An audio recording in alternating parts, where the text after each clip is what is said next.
Bom dia, irmãos. Deus abençoe a vida de cada um. Espero que todos tenham tido uma boa noite de descanso. Hoje já são 7 horas, segunda-feira, dia 20. Nós louvamos a Deus por mais um dia que Ele nos permite ter e por tudo aquilo que o Senhor pode e deverá nos guiar em todo o dia de hoje.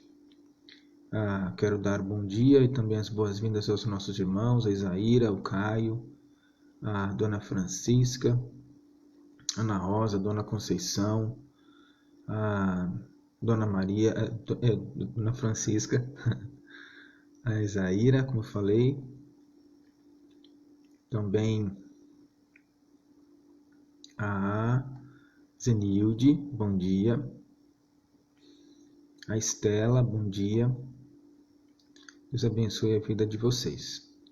Vamos orar e começar a nossa devocional. Pai Santo e Deus querido, em nome de Jesus, nós te louvamos e agradecemos pela tua bondade, pela tua graça, pelo teu amor. Obrigado pela noite que nos deu de descanso. Obrigado por este dia que se levanta. Obrigado por permitir que nós mesmos também estivéssemos aqui agora e pudéssemos, ó Deus, juntos começar este dia pensando na tua palavra, colocando nossas vidas diante de ti, orando, pedindo tua instrução e termos, ó Deus, certeza de que a vontade do Senhor se cumpre sempre em nossas vidas e nos guia perante ti mesmo, para que tudo aconteça para a honra e glória do teu nome, mas também para o nosso crescimento. Muito obrigado por tudo, ó Deus. Abençoe-nos nesse dia que nós te pedimos em nome de Jesus. Amém. Bom dia, Zilá. Deus abençoe você, minha irmã, e assim aos demais irmãos que já estão presentes aqui. Bom, vamos continuar então com a nossa meditação no livro de Daniel, capítulo de número 8. Livro de Daniel, capítulo de número 8. Nós vamos ler hoje dos versos 9 até o verso 14. Daniel, capítulo 8, do verso 9 ao verso 14. Será a nossa leitura. Bom dia, Dona Sirlene.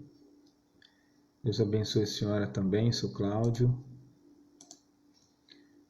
Então, Daniel, capítulo 8. Acho que eu falei errado, né? É Daniel, capítulo 8. 9 não. Daniel, capítulo 8, dos versículos de 9 até o 14. Daniel, capítulo 8, dos versos de 9 a 14. Diz assim: De um dos chifres saiu um chifre pequeno, e se tornou muito forte para o sul, para o oriente e para a terra gloriosa. Cresceu até atingir o exército dos céus. Alguns do exército das estrelas lançou por terra e os pisou. Sim, engrandeceu-se até ao príncipe do exército. Dele tirou o sacrifício diário, e o lugar do seu santuário foi deitado abaixo. O exército lhe foi entregue com o sacrifício diário por causa das transgressões, e deitou por terra a verdade, e o que fez prosperou. Depois ouviu um santo que falava, e disse outro santo àquele que falava: Até quando durará a visão do sacrifício diário e da transgressão assoladora, visão na qual é entregue o santuário e o exército, a fim de serem pisados? Ele me disse: Até 2.300 tardes e manhãs, e o santuário será purificado. Bom dia, Rúbia.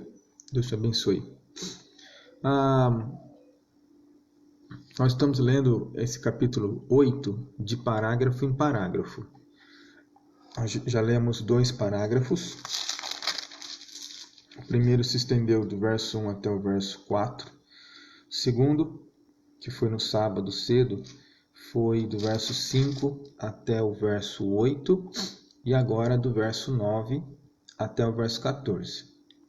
Nós temos visto, irmãos, que essa porção, esses 2 parágrafos que nós lemos, eles foram escritos muito com contexto simbólico, mas se referindo também, de uma forma muito grande, a um contexto histórico referente aos reinos que se sucedem após a Babilônia. Então nós vemos aqui a Babilônia, depois os medo-persas, aí os gregos, por fim chegará também o reino dos romanos. Nós estamos nos detendo agora no reino dos gregos. Lembra que ele foi iniciado por Alexandre o Grande, que conquistou muitos povos em sua época, conquistando inclusive a Babilônia. Lembra que no bloco anterior, no parágrafo anterior, Daniel fala sobre o simbolismo do carneiro e do bode.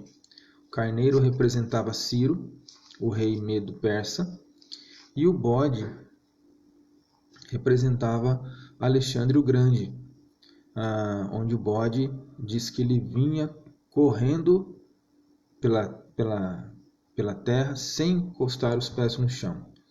Então, isso representava a rapidez com a qual o reino ou o império de Alexandre se alastrava, né? E diz que ele derrubou o carneiro, quebrou-se os chifres, os 2 chifres do carneiro, e o carneiro não pôde prevalecer contra o bode. Então nós falamos sobre a questão da ascensão de Alexandre, falamos também da questão da sua morte, e falamos que o seu reino, o seu império todo foi dividido e liderado por 4 de seus generais. Aqui ele vai falar sobre a questão de um dos chifres.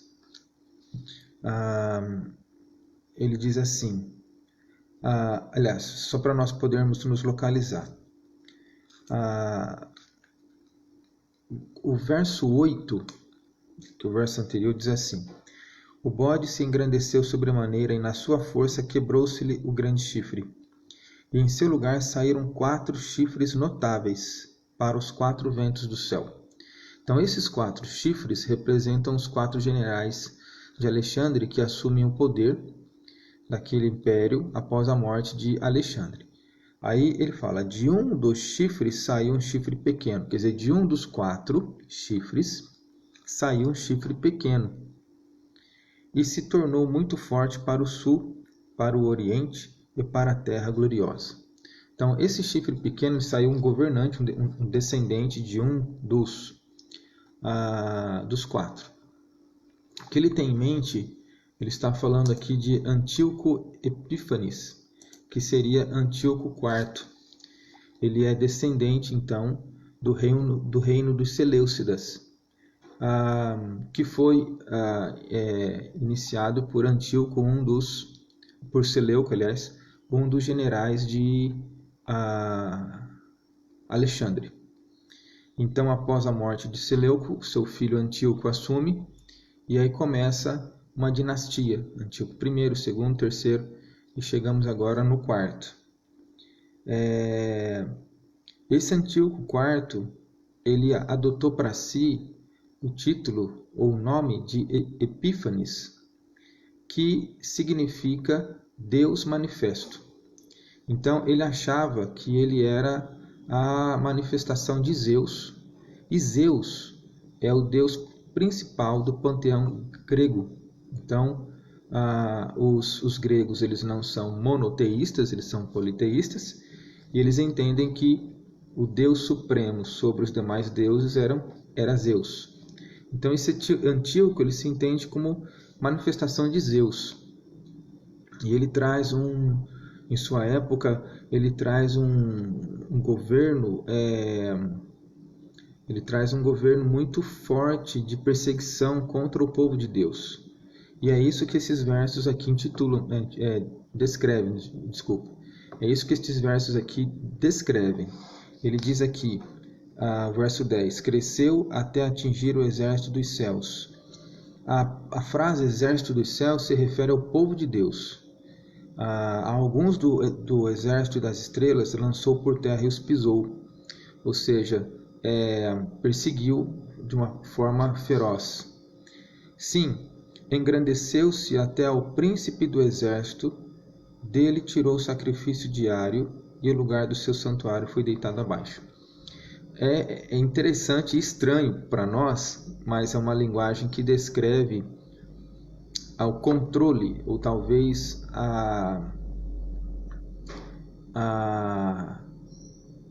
a extensão dessa perseguição de Antíoco. Quando ele diz aqui, sim, engrandeceu-se até ao príncipe do exército, essa palavra, essa frase, príncipe do exército, se refere a Deus, o Senhor Deus. Então está dizendo que Antíoco, ele perseguiu o povo de Deus de tal maneira que ele interferiu, e é isso que está querendo dizer, cresceu até o príncipe dos céus, interferiu na questão da religiosidade.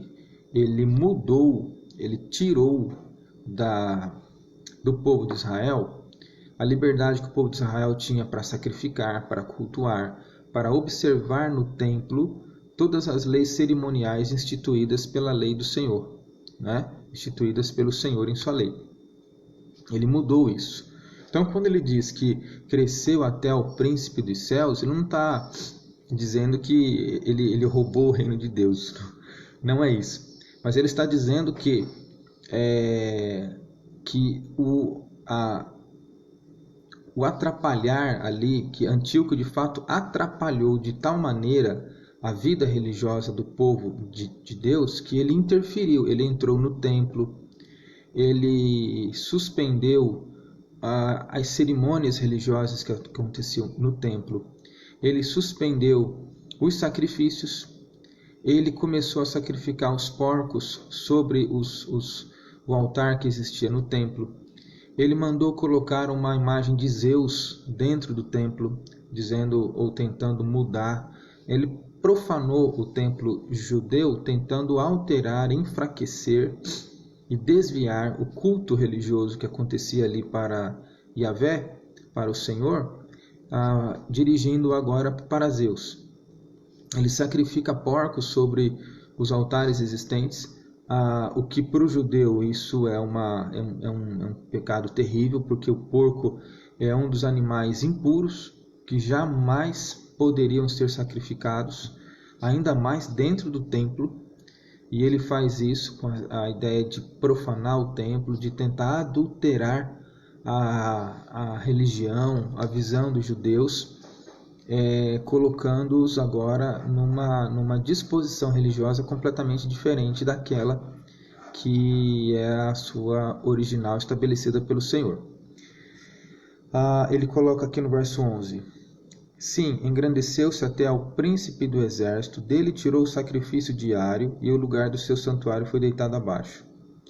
O exército lhe foi entregue com o sacrifício diário por causa das transgressões e deitou por terra a verdade, e o que fez prosperou.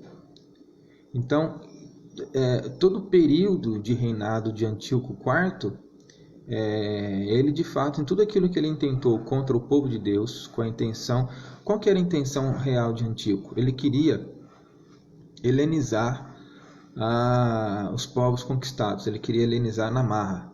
O que é helenizar? Era disseminar a cultura dos gregos, fazer com que a cultura dos gregos, a língua, a maneira de se vestir, o pensamento, até mesmo a religião, fosse agora aceita pelos povos conquistados como a religião predominante. Fosse aquilo, todos os povos conquistados tivessem exatamente a mesma maneira de pensar.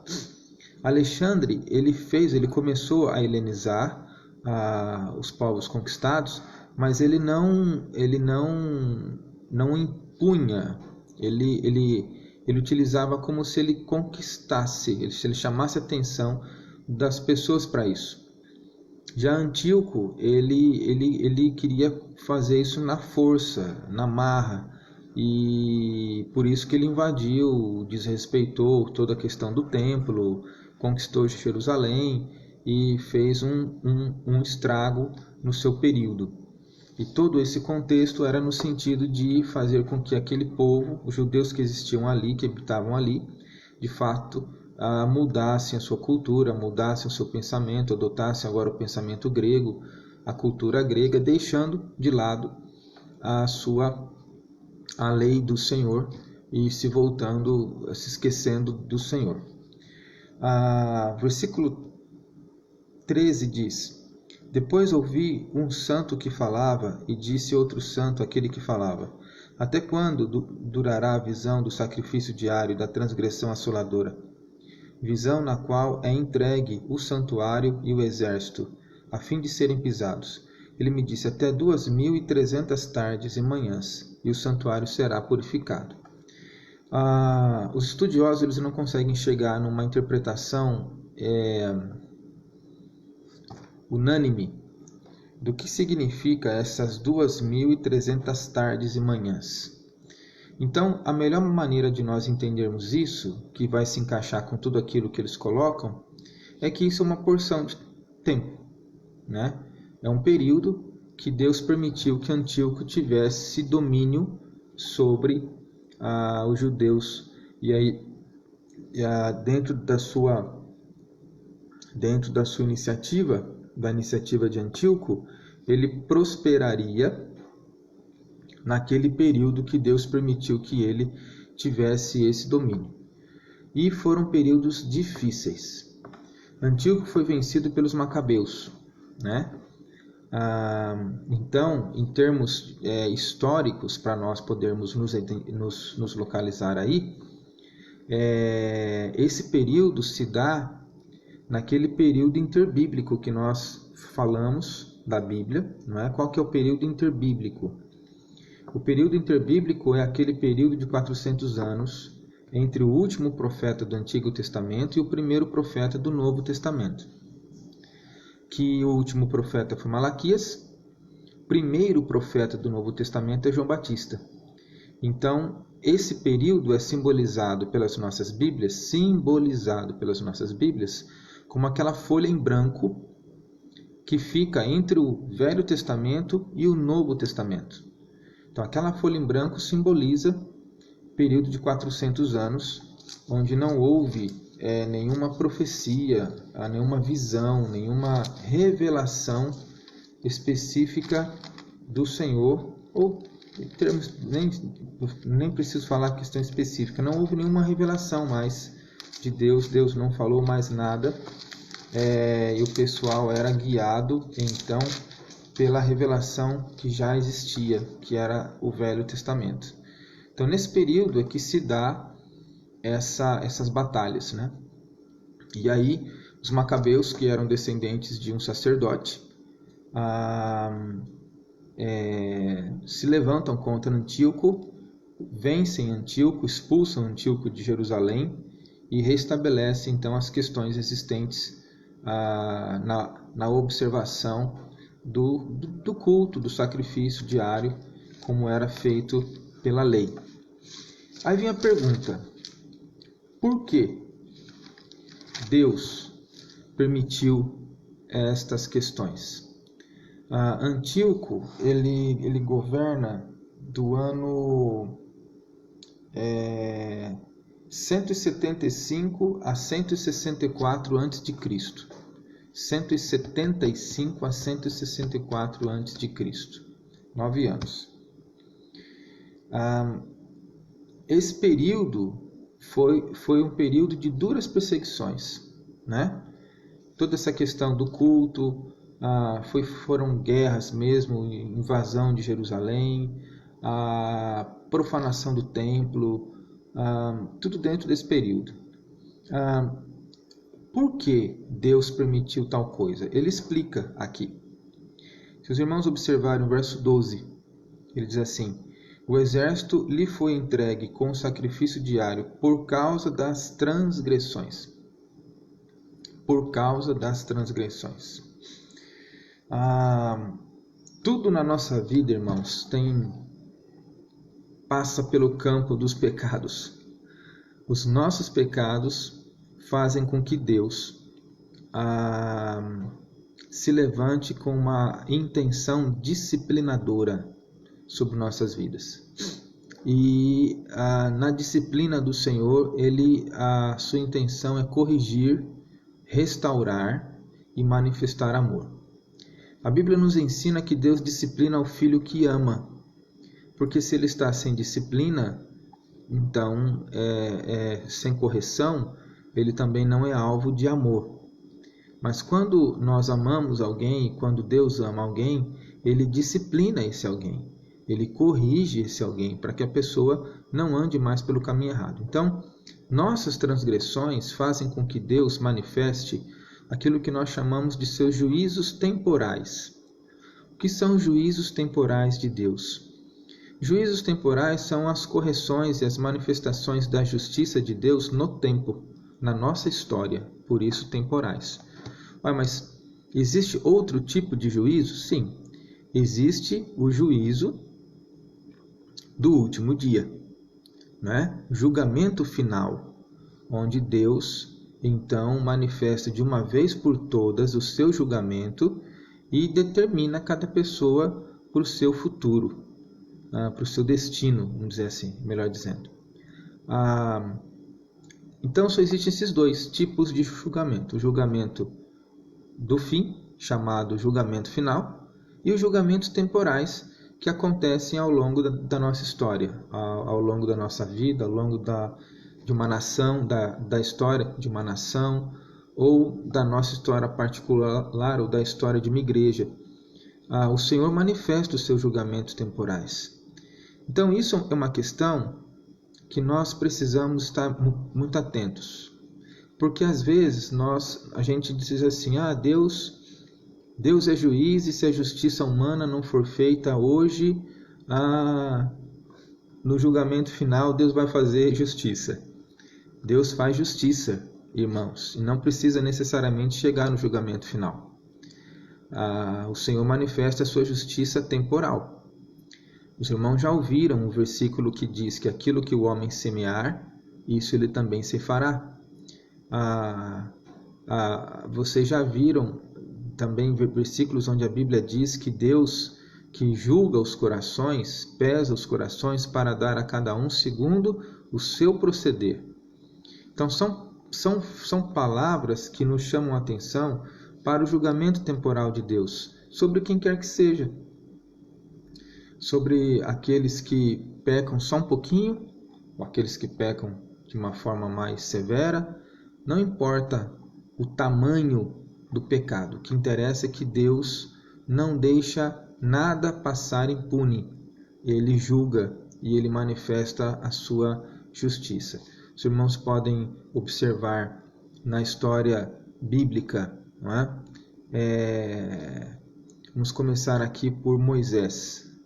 Moisés foi um dos maiores líderes do povo de Israel, um homem que foi o canal ou o instrumento de Deus para se manifestar grandiosamente através de seus sinais ao povo de Deus em sua época. E Deus mandou que Moisés falasse à rocha. Mas Moisés, com ira por causa do povo, bateu na rocha. E aí Deus disse para ele que ele não entraria na terra. Ele veria a terra de longe, mas ele não entraria na terra. Então, esse ato de Moisés não entrar na terra é o juízo temporal de Deus sobre ele. Vocês se lembram de Acã, que fez o povo de Deus pecar quando não se santificou e tomou posse de elementos de Jericó, né? de certas questões lá de Jericó. Eu particularmente creio que Acã se arrependeu ali, porque Deus foi revelando quem era o culpado, e quando Josué chegou para Acã e falou: escuta, o que foi que você fez? Acã confessou: olha, eu fiz assim, assim, assim, assim, assado, está escondido lá debaixo da minha tenda, pode ir lá buscar, tal, eu assumo meu erro, tal. Eu acredito que Acã ele teve uma atitude de arrependimento, mas ele e toda a sua casa morreram, aliás, ele e toda a sua casa morreram. E isso foi o julgamento de Deus sobre a vida dele. Não necessariamente, quando nós falamos do julgamento de Deus, significa que a pessoa vai para o inferno.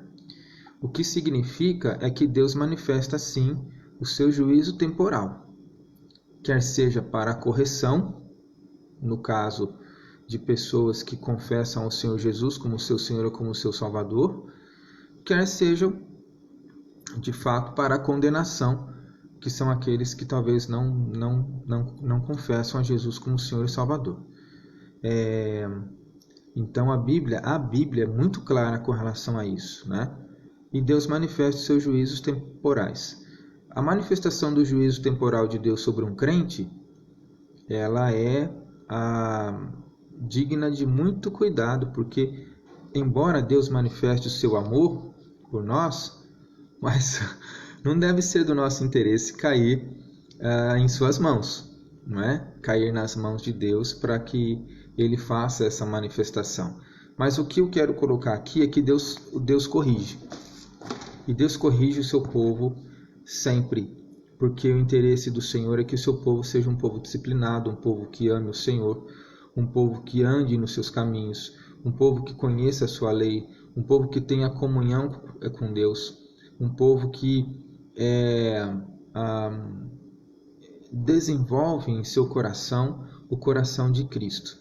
Aqui o Senhor permitiu que, apesar de tudo aquilo que o povo vinha passando, porque eles foram libertos dos babilônicos, do domínio dos babilônicos, mas nunca mais eles foram livres absolutamente, né? Porque os babilônicos foram vencidos pelos medo-persas. Os judeus ainda eram escravos dos medo-persas, embora voltassem para sua terra. Depois, os gregos estavam sob o domínio dos gregos também. Depois, os romanos estavam sob os domínios dos romanos também. Por fim, pela mão dos romanos, os judeus são expulsos definitivamente de Jerusalém. E só retornam agora, 1900 e pouco atrás. Aí. Então, eles nunca mais ficaram absolutamente livres. Né? E quantas coisas que eles sofreram ao longo dos anos, espalhados pelo mundo todo. Eles nunca mais ficaram absolutamente livres. Então, assim, Deus disciplina, irmãos. Deus disciplina o seu povo, e a questão do tempo é uma prerrogativa de Deus, mas o que interessa é que nós possamos manter o nosso coração firmes na presença do Senhor, para não incorrermos na sua disciplina. Se porventura formos alvos da disciplina do Senhor, nós devemos nos lembrar que Ele faz isso por amor. O Senhor disciplina ao filho que ama. Então isso é manifestação do amor de Deus e não manifestação de que Deus nos esqueceu ou de que Deus não se importa conosco, mas sim de que Deus está nos corrigindo. E aí o coração humilde, o coração arrependido, o coração contrito encontra paz na presença do Senhor, mesmo ainda passando pela disciplina, até o dia que o Senhor então restabelece ou tira a disciplina. Mas o coração humilde, de fato, ele encontra paz na presença do Senhor. Que essa meditação possa servir para as nossas vidas.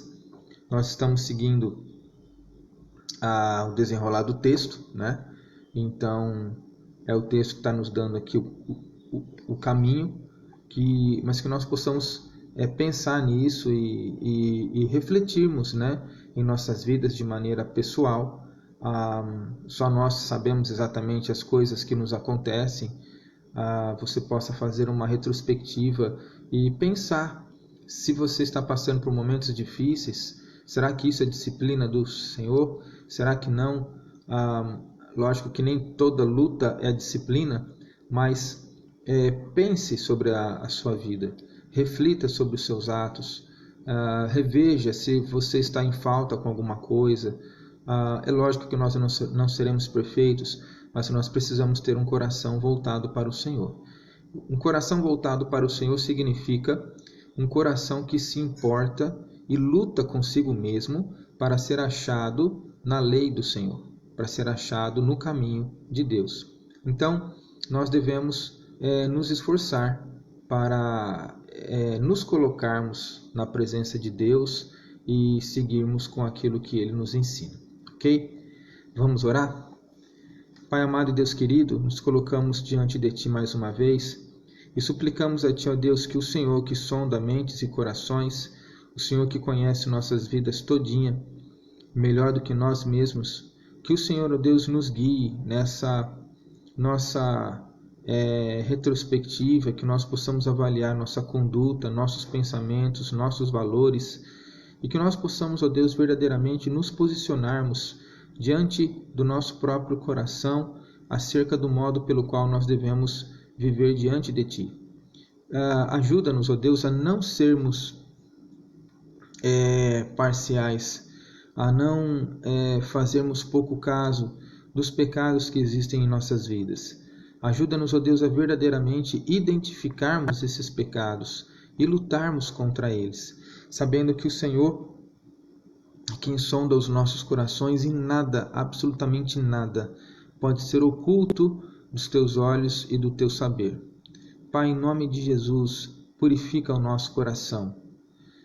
E se porventura, ó Deus, nós entendermos que estamos na Tua disciplina, também faze com que os nossos olhos possam compreender, possam se voltar para o Senhor, e o nosso coração possa compreender que isso é manifestação do Teu amor por nós. Se há correção é porque há amor, se há disciplina é porque há interesse de que nós possamos ser verdadeiramente corrigidos. E aí eu peço ao Senhor, que o Senhor, ó Deus, que o nosso coração verdadeiramente se abra para a Tua correção e que a nossa conduta seja colocada no prumo, nossos caminhos sejam feitos retos para a honra e para a glória do Teu nome.